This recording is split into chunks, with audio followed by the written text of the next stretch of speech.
আসসালামু আলাইকুম। আজকে এসছি ধান কাটতে।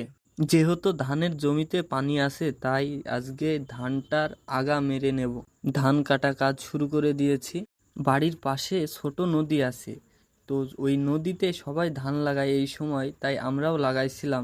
এই ধানটাতে সেরকম খরচ হয়নি, কিন্তু পরিশ্রম হয়েছে খুব।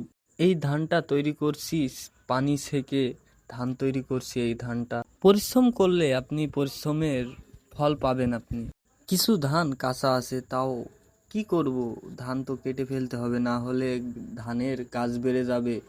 পানিতে ডুবে গেছে, তো কিছু কিছু ধান পানির সাথে থেকে আছে, তাই ভাবলাম ধানটা নষ্ট হয়ে যাবে, তাই কাটা শুরু করে দিয়েছি। তাও ধান লাগানোর সময় এতটা পরিশ্রম হয়নি, কিন্তু ধান কাটার সময় খুবই পরিশ্রম হয়ে গেছে।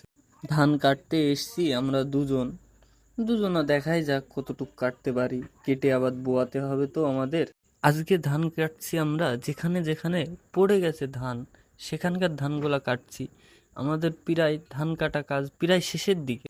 এবার আমরা বোঝা সাজানো কাজ শুরু করে দিয়েছি। এবার আমরা বোয়াতে যাব। যেদিক দিয়ে বোয়াতে হবে সেদিককার রাস্তাটা একটু খুবই খারাপ। যেহেতু আমরা দুজনা আছি তাই আগে ভাইয়ের মাথায় তুলে দিলাম বোঝাটা, এবার আমি নিলাম।